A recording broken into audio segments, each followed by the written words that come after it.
विद्यार्थियों, आज हम चर्चा करेंगे ज्वालामुखी से निर्मित स्थलाकृतियों के बारे में। ज्वालामुखी की जो सीरीज है उसका आज हमारा ये तीसरा लेक्चर है।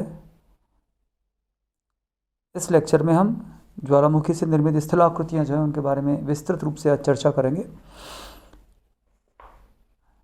बच्चों, ज्वालामुखी क्रिया की उत्पत्ति जो है वो धरातल के नीचे होती है, किंतु इसके प्रभाव जो हैं वो धरातल के हमको ऊपर दिखाई देते हैं, ऊपर दृष्टिगोचर होते हैं। लेकिन बच्चों, ये ज्वालामुखी से निर्मित जो स्थलाकृतियाँ हैं ये परिवर्तनशील होती हैं, क्योंकि निरंतर ज्वालामुखी विस्फोट होते रहने से उनका स्वरूप बदलता रहता है।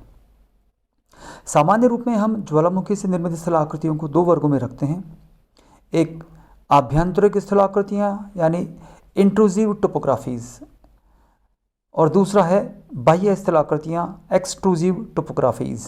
बच्चों, ये जो आभ्यंतरिक स्थलाकृतियाँ हैं ये या इंटरनल टोपोग्राफीज़ हैं, ये जो टोपोग्राफीज़ हैं ये आपको इस स्लाइड में ऊपर का जो चित्र है, चित्र 6, इसमें दिखाई दे रहा है। ये आकृतियाँ जो हैं बैथोलिथ, लैकोलिथ, सिल, डाइक, लोपोलिथ, शीट आदि के रूप में हमको दिखाई देती हैं।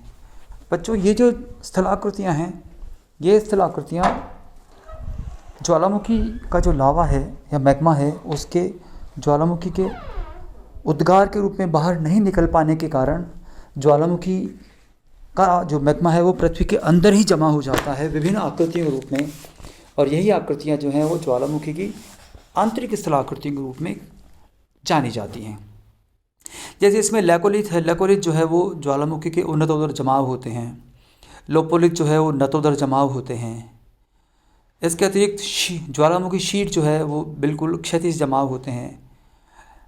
इसके अतिरिक्त सिल जो है वो भी ज्वालामुखी के क्षैतिज जमाव है, लेकिन शीट से मोटे जमाव होते हैं, वो जमाव होते हैं।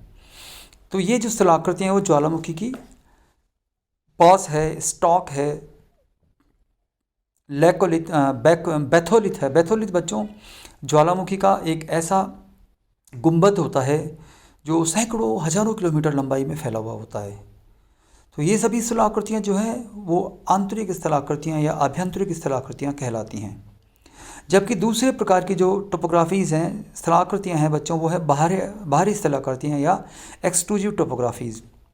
बच्चों, ये जो स्थलाकृतियाँ वो केंद्रीय विस्फोट जो होता है उस केंद्रीय विस्फोट के द्वारा अनेक प्रकार के शंकु, गुंबद, क्रेटर, कॉल्डेरा इस रूप में हमको दिखाई देती हैं। सबसे पहले हम बात करते हैं ज्वालामुखी शंकु के बारे में। ज्वालामुखी जो शंकु होते हैं वो ज्वालामुखी का जो निष्कासित पदार्थ होता है, ये जो अम्लीय लावा जो होता है, वो अम्लीय लावा चूँकि गाढ़ा और चिपचिपा होता है, इस ज्वालामुखी शंकु के चारों तरफ इकट्ठा हो जाता है और एक गुंबद के रूप धारण कर लेता है। इसलिए हम इसको ज्वालामुखी गुंबद कहते हैं, ज्वालामुखी शंकु कहते हैं। बच्चों, ज्वालामुखी शंकु जो हैं वो दो प्रकार के हैं। लावा शंकु, ये लावा शंकु जो है एसिड लावा शंकु, और बेसिक लावा शंकु। दूसरा, पहला एसिड लावा शंकु, दूसरा बेसिक लावा शंकु, और हॉर्निटो शंकु, पायरोक्लास्टिक शंकु, सिंडर शंकु, कंपोजिट शंकु और परिपोषिक शंकु अनेक शंकुओं के रूप में पाया जाता है। सबसे पहले हम एसिड लावा शंकु की बात करते हैं। इसमें लावा में सिलिका के जो तत्व हैं वो अधिक होते हैं, इसलिए लावा चिपचिपा और गाढ़ा होता है। इससे तेज व उत्तल ढाल वाले शंकुओं का निर्माण होता है। दूसरे प्रकार के जो शंकु हैं वो है क्षारीय लावा शंकु। क्षारीय लावा शंकु बच्चों ऐसे लावा शंकु हैं जिनकी रचना क्षारीय लावा से होती है, इसलिए इनसे शील्ड ज्वालामुखी भी कहते हैं, क्योंकि इसमें सिलिका की मात्रा कम होती है और लावा काफ़ी तरल होता है, इसलिए इसका जो ढाल है वो काफ़ी मंद होता है। और ऐसे जो शंकु हैं वो हमको हवाई द्वीप में बहुत अधिक मात्रा में दिखाई देते हैं। इसके अतिरिक्त जो और शंकु जो है वो जैसे हॉर्निटो शंकु है। हॉर्निटो शंकु कुछ छोटे अत्यंत तेज ढाल वाले शंकु हैं। पायरोक्लास्टिक शंकु जो है, ये शंकु जो है खंडित पदार्थों जैसे धूल और राख आदि से निर्मित होते हैं और इसमें लावा ठंडा होकर ठोस होकर जम जाता है। सिंडर शंकु जो है वो इसकी रचना जो है वो असंगठित राख और खंडित पदार्थों से होती है।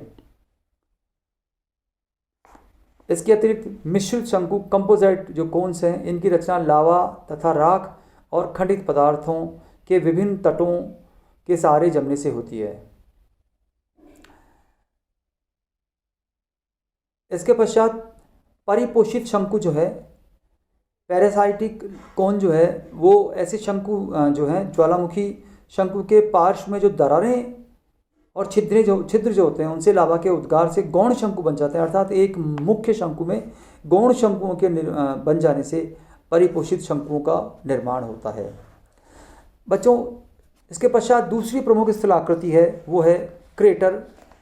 बच्चों, क्रेटर जो है वो ज्वालामुखी छिद्र के ऊपर स्थित गर्त को हम क्रेटर या ज्वालामुखी छिद्र कहते हैं। इसकी जो आकार होता है बच्चों, वो कीप आकार या फनेल शेप में होता है और शंकु के विस्तार के साथ ही क्रेटर का विस्तार भी हो जाता है।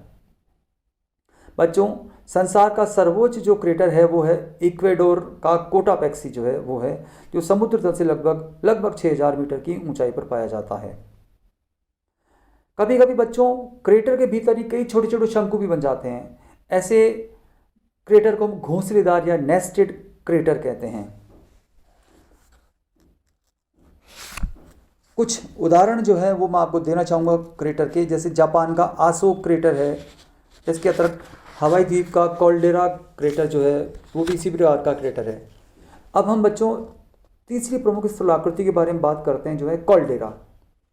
बच्चों, ये जो कॉल्डेरा है, ये कॉल्डेरा स्पेनिश भाषा में का शब्द है जिसमें कॉल्डेरा का अर्थ होता है कड़ाहा। बच्चों, ये जो कड़ाहा है या कॉल्डेरा जो है, ये ज्वालामुखी शंकु जो है वो क्रेटर के शीर्ष पर एक विस्तृत कड़ानुमा गर्त होता है और क्रेटर से अधिक व्यास वाला अधिकतर ये गर्त होता है जिसको हम कॉल्डेरा कहते हैं। इसके पश्चात चौथी स्थलाकृति, उसका नाम है लावा पठार, लावा प्लेट्यू। लावा पठार जो है बच्चों बेसाल्टिक लावा के शांत और विस्तृत उद्गार के कारण इनका निर्माण होता है।